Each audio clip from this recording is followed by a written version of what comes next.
Bismillahirrahmanirrahim. Elhamdülillahi Rabbil alemin. Esselatu vesselamu ala Resulina Muhammed ve ala alihi ve sahbihi ecma'in.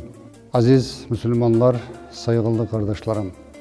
11 ayın sultanı, bizler candan yürekten beklediğimiz bugün ilk gününde, Arfe günündeyiz. Allah nasip ederse yarın Ramazanımızın ilk birinci günüdür. Ramazan ayı bildiğimiz gibi atalarımızdan bizlere gelene kadar bir geleneğimizdir, bir dini ibadetimizdir. Beklediğimiz en büyük sevinçle, kıvançla beklediğimiz bir gündür. Ramazan ayındaki oruç tutmak elbette ki ergenlik çağından son yaşımıza olan kadar ne kadar insanlarımız var hepsine farzdır. Elbette ki küçüklerimize de öğretmek bizim boynumuzun borcudur. Ramazan ayı bilirsiniz hepiniz bizler için büyük bir aydır.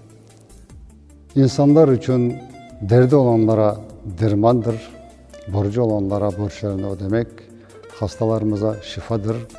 Ramazan ayı böyle bir güzel bir aydır.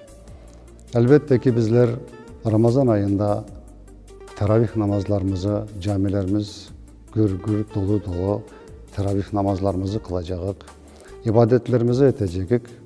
Ramazan'ın sonunda da büyük bayramımızı, Ramazan bayram namazını toplanacak ve toplulukla birlik beraberlik içerisinde bayram namazını kılacağız. Allah nasip ederse. Elbette ki bu bayram, bu Ramazan bizler için bütün memleketimizin içindeki olan bütün sıkıntılarımıza, onların bitmesine vesile olsun. İnsanlarımızın birlik beraberlik olmaları için, vatanımızda sıhhat içinde yaşamak için vesile olsun.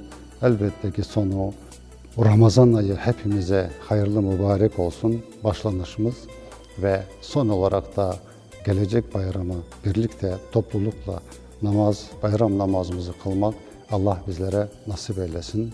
Sağ olunuz, var olunuz. Allah'a emanet olunuz.